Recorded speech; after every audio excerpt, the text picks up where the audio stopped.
রহমতুল্লাহি বরকাত।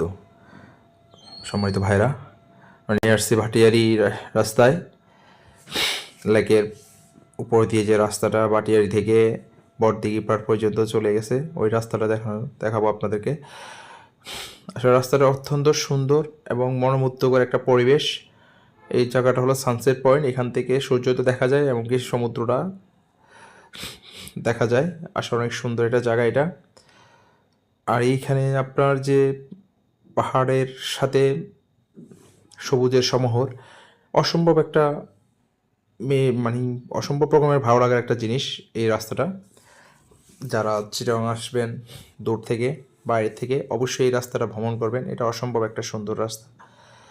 এটা গোল্ফ গার্ডেন রেস্টুরেন্ট, এই দিক দিয়ে আপনি প্রবেশ করতে পারেন। এটা সবার জন্য উন্মুক্ত, যে কেউ ওখানে যাইতে পারবেন।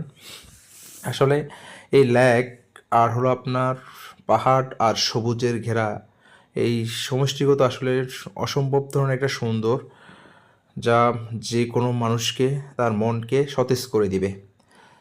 আমরা যারাই আসবেন অন্তত চিটাগাং আসার পরে এই জায়গাটা ঘুরে যাবেন। আসলে অসম্ভব সুন্দর একটা জায়গা। সামনে গোলাপ মাঠ, অনেক সুন্দর এই মাঠটা, এবং কি মাঠেরটাই হলো দৃষ্টিনন্দন। আসলে যে কারো মন খারাপ থাকলে যদি এখানে আসে, এই যে গোলাপ মাঠ খেলা হচ্ছে, এখানে যে কেউ আসবে আর তার মন ভালো হয়ে যাবে।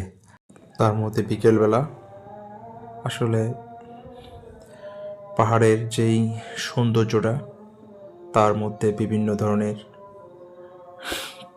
কলা গাছ, তারপর বিভিন্ন সবজি যে বাগানগুলো করা হয়, এটা আরও সুন্দর এবং মনোমুগ্ধকর করে তোলে। রাস্তার পাশে পাহাড়ি দোকান বসে, এখান থেকে এখানে যে পাহাড়ের যে জিনিসগুলো এখানে বিক্রি হয়, সেগুলো আপনারা যে কোনো সময় আসলে যে কোনো অবস্থায় কিনতে পারবেন।